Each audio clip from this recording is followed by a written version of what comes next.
Okay. Okay. This is a weird way of filming it, but okay.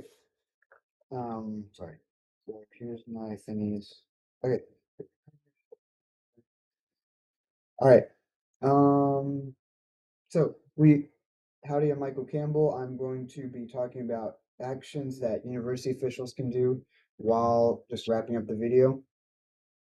So we've already talked about how prevalent food insecurity is amongst college students, and my peers have also talked about how, there's grassroots efforts taken by the students to help with food insecurity. But if we really want to get at food insecurity, it will take the resources of the administrators, right? Because they got more, they can use university stuff, as opposed to a bunch of college students. And the great part about tackling food insecurity is that there's already plans and there's already schools doing other things that we can do here in College Station. And so I found here's a couple ideas. Um, so this is from Every Texan, a nonprofit organization in Austin that deals with like food insecurity and affordability, so it's perfect for us. And they recommend yearly assessments. And this yearly assessments is probably the first thing that needs to be done because it sets the tone for the future. This is basically repeated, ideally yearly surveys and a yearly survey or study that is done just to gauge how the food security insecurity situation is on campus. If you can't do that, we don't know what we're dealing with. And with that, they also recommend a peer support program. So it is run by the students, but it's helped with the university. It's funded by university and it's like a university organization. And what that does is since it's other students, it seeing other students helps destigmatize food insecurity because they're seeing their peers helping them and being aware. It helps the students have like um, yeah, it helps. They're not. It helps the students not feel ashamed about what they're doing, and especially since much of the COVID programs or exemptions were ended in 2023, and those students would help connect those other students with food insecurity to other resources, which we'll go more into that in a bit. And then campus resource hubs. This was suggested by the Century Foundation, which is just a nonprofit think tank that's similar to Every Texan, but they're from DC, I believe. They just talk about making lives better for every American. And they recommend these campus resource hubs. So this is basically taken from the idea of the food pantry, right? Just the shelf where people can donate food and some people can take.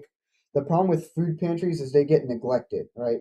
It's just sometimes people are trying to get rid of stuff, sometimes people aren't. It's really random, and sometimes I see a food pantry in the commons and it's usually pretty empty. This is something else. This is a lot more supported. Instead of just like a shelf somewhere, this is like a genuine space that people can use. They can be backed up. They should be backed up by a food bank or something to keep these shelves stocked. And it's just a place where people can come. There's maybe like a staff member there who can help with whatever they're doing, like FAFSA or SNAP, helping them apply for FAFSA, help them apply for SNAP, just a place where people can get educated on affordability. And then lastly, this is from the American Psychological Association, connecting students to resources. And this comes from the campus resource hubs and the peer-to-peer peer support programs, right? This is students helping other students or just faculty being educated in how to identify food insecurity and so that they can help those students too. And this also applies to not just letting people, but encouraging students to apply for things, especially SNAP, which can help a lot of people. Just getting people in programs and yeah, yeah, just educating people on how to apply for SNAP and letting them do that. Because a lot of times, yeah, a lot of times they can do it, but there's not really much help on how to do it. And with that, that's some ways that the university and the university officials can do meaningful change in helping food insecurity at universities, but especially Texas A&M. There's multiple things they could do to help, and there's even more. This is just some of the ones that I thought were best. They can have a large. It's good that the university is doing it because it has a large reach.